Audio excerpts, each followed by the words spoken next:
Okay everyone, I'm doing a couple different things today, so I'll make a few different videos showing the different parts, and hopefully that helps you. So this one is going to be on the thermostat replacement on a 2006 Nissan Titan.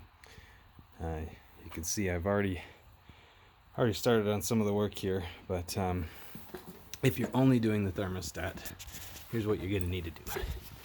Up here, I've removed the tube that goes to the throttle body.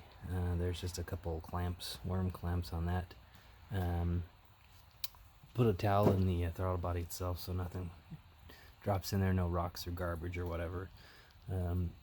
So if you're only doing the thermostat, you're still going to have your fan attached, and you're still going to have your shroud attached. So you have a little less room to work than I'm looking at here. But like I say, I'm doing some other things also today, which includes a new radiator. So your thermostat housing is right here on the upper hose. And what I've done is already drained the radiator because of what I'm doing. But if you're working on this, if you just pop this hose off, you're going to dump fluid all over. So this is probably a good time to flush your coolant, start over fresh.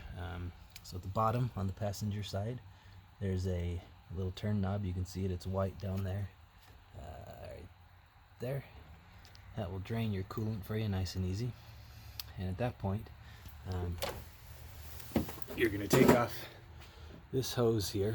It's got a little clamp on it, and then there are three bolts in here. Take those 3 bolts off, and at that point you're going to see your thermostat. Here's the new one that's going to go in, and you're going to swap those out, and at that point reverse the steps, and you've replaced your thermostat. When you're done, you want to use the proper coolant. I bought some Nissan Long Life. This is an 06, so it had the green stuff in it, but I'm going to go to the newer blue stuff. So keep watching. The other things I'm going to do is I'm going to swap the radiator, and I'm also going to swap the fan clutch. I'll do separate videos for that. If you like this, like and subscribe. Not a big YouTube person, but I do try to help people out. I'm happy to answer questions and comments. Thanks, everyone.